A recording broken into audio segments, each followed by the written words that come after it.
Daggerfall! There we go. So that's the skeleton room cleared out. So yeah, like I said, I don't really know who this is supposed to be a statue of. It doesn't really resemble any of the Daedra that I know about. It's possible that this is just some random... I mean, like, you know, with the altars and shit like that, it seems pretty obvious that this room is essentially, you know, for a cult following or something like that. I don't know. Alright, so, having done all of that, we're now going to save, we're going to heal up, and then actually, if you're trying to level up restoration, you should always heal before you rest, just to get that little extra bit of experience in before resting. You can see that it's actually not that beneficial for me right now, because the magic took longer to restore than health, and so I ended up resting for longer. But as we level up, the restoration magic that we have is going to get more effective, and it's going to take a long time because knights don't start with restoration skill, but it'll be worth it in the long run. Now, one thing I should point out that I didn't point out when I was entering the room is that this door opened by itself. The reason for that is that there was a skeleton in this room, and it was trying to get to me, but the door that it was in was locked. And what the game does is that when a monster is trying to get to you, it actually checks to see if the monster is capable of opening doors, and if it is, and it's within a certain distance of a door, that door, the game just opens that door. So even though the skeleton couldn't get to us because it's behind a locked door, the game opened the door so that the skeleton could try to get to us.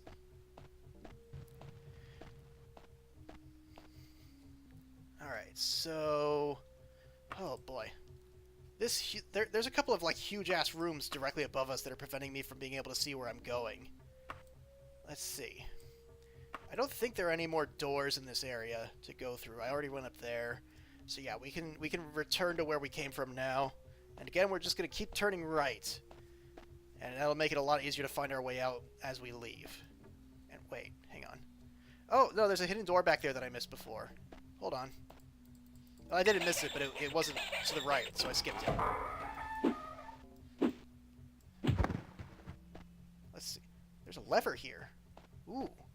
Aw, man, I hate shit like this in video games, where you just find a random lever in a random room. And of course you have to pull it, but you have no way of knowing what that lever does. It's going to end up being that it drops some sort of elevator in this room, isn't it? I swear to God, because I spent so much time trying to climb that wall, it's going to be something stupid like that. Wait. What? No. Surely not. I have to be imagining that. It can't be that stupid.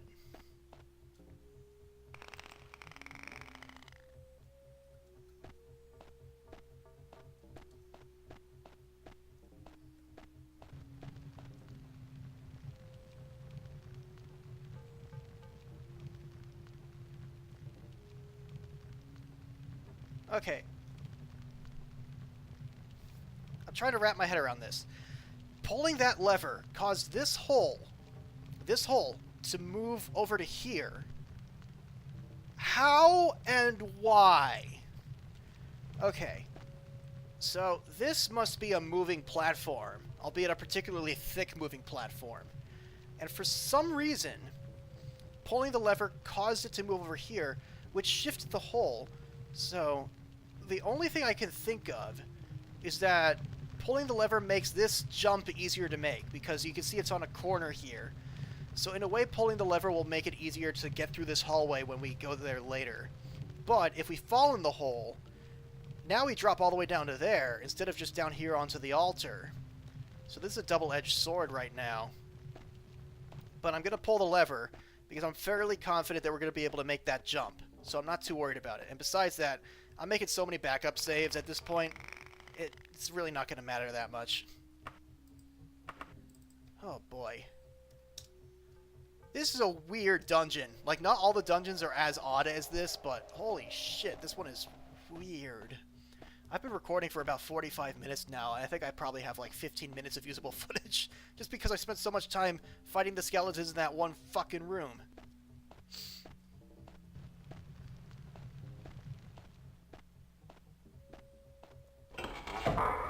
continuing onwards. Remember, we're always turning right. And saving diligently. That's just a random rock.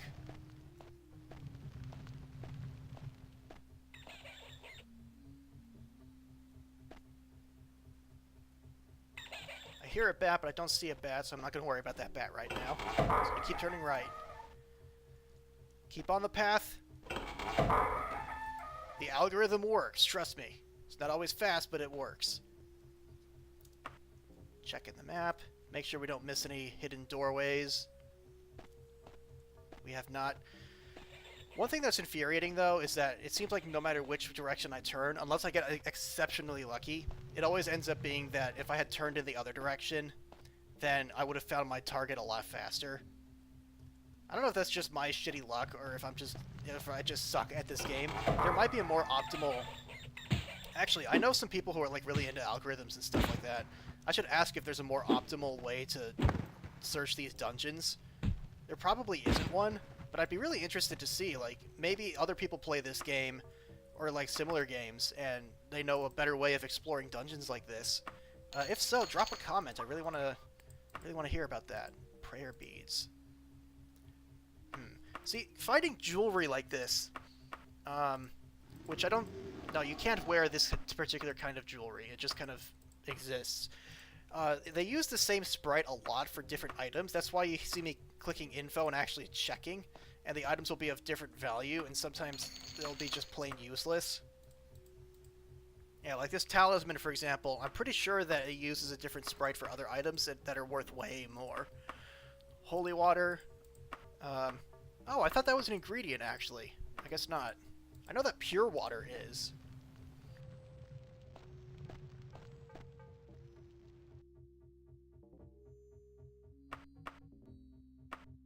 Oh, look, another portion of orc... Another potion of orc strength. Yes. Learn to speak. Ooh. I forgot to re-equip my buckler from the fight earlier. Alright, so... Continuing onwards, this torch is oddly placed. And yet it does not appear to be a hidden switch. I guess I should talk about the way that Daggerfall's dungeons are generated. So like the towns, they use a random number generator to put together most of the dungeons, but they're the same every time you go there. So if you have a particular dungeon, if you go to it in multiple games, it'll always be the same. But part of the reason why the dungeon seems so strange is that they use the random number generator to actually build them. And the way they do that is that they're made up of chunks. So a chunk will be like a room or something. Oh. So a chunk will be like a room or something like that. And so it generates a bunch of chunks, and then it'll generate corridors to connect them together. And so part of the reason why you end up with like really steep slopes, like what we saw in episode 1, or was it episode 2? I can't remember. No, it was... Never mind. So part of the reason why you sometimes end up with like really bizarre steep slopes is that it's trying to connect chunks that are awkwardly placed. And so that's the answer to that question. Ooh. Getting a decent amount of jewelry and stuff here. Now, actually, I've seen rooms like this before where like an enemy is stuck in a box. I've never found a way to get this... It's not always a bat either. It'll be like a rat sometimes, or other times. I think I've even seen skeletons and stuff like that. I've never found a way to get the box open, so I don't know why this is this way. Like, I'm just clicking on random stuff in the room. Clicking on the box didn't do anything. I got nothing, man. See, this is a really bizarre choice for this room. And also, yeah, the random coffin that's open for... Wait, what?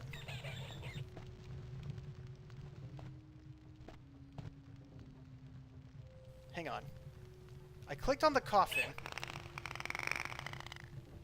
and it made that sound. So that actually did something. Hang on. So generally, when you activate a switch somewhere, it'll affect something that's in the same chunk as the room that you're currently in. So I was talking about the dungeon generation earlier. So that means that there's got to be something in the immediate area, either in a room adjacent or directly above or below, that affected. And I'm trying to figure out where that would be. Maybe up here. I honestly didn't know when I clicked on the coffin that it would actually do something.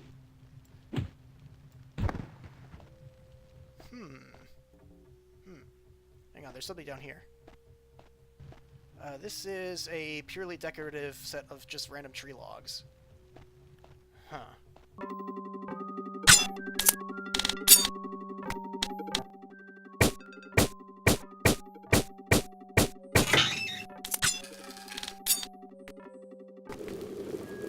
Yeah, stuff like this where this weird setup where this ramp transitions into a staircase, or like you'll have two ramps that touch but are of different slopes. That's caused by the game reflexively trying to connect two chunks that are at an awkward angle together. So yeah, I had no idea when I clicked on that coffin that it would actually do something.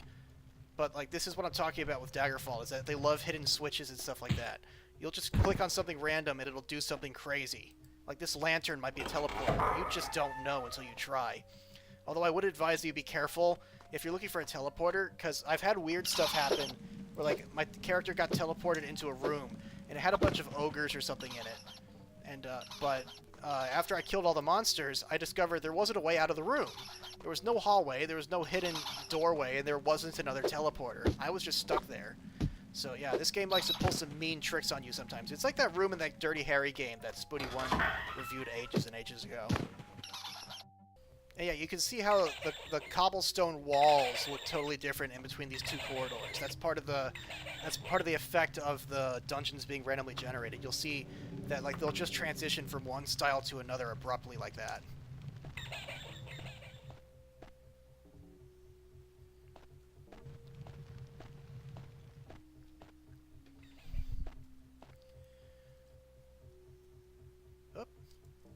Almost missed a hidden door right here.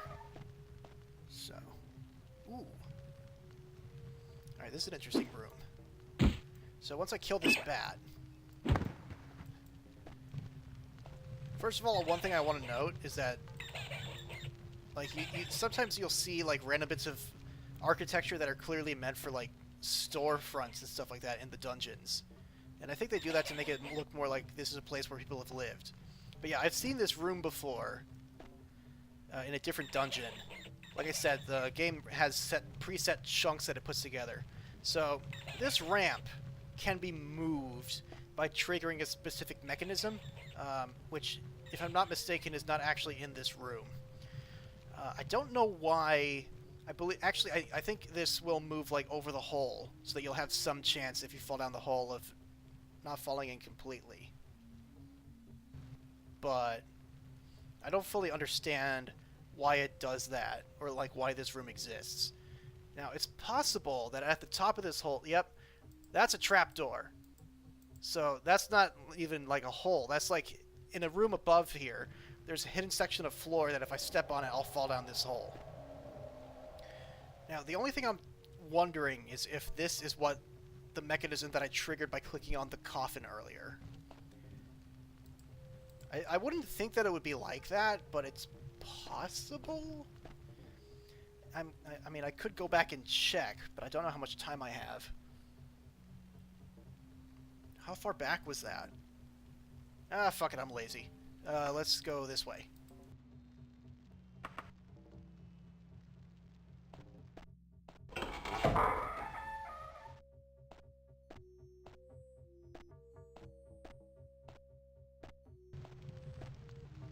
I was really hoping that I would have time to record more than just one quest, but if this dungeon goes on for much longer, I think this whole episode is just going to be this one quest.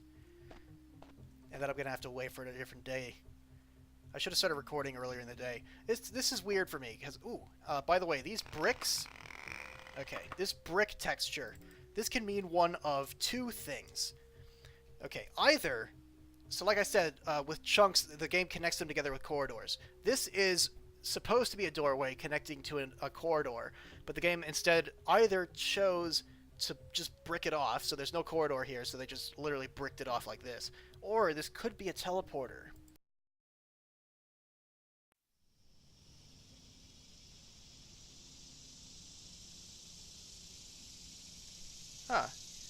wasn't expecting that. Where the heck am I? Looks like a bus stop somewhere in Japan. I've finally arrived. Ah! The hell is that? That's not Rodney. I take a deep breath. Just as I remembered, it feels so much better here than in the big city. The fresh air is positively delicious. It's not too late for me to be a country boy again, is it? Kid, it is never too late to become one of them. Choking myself under my breath. Grandma and Grandpa's house is nearby. What the hell? I'm not sure what's going on. Oh, shit!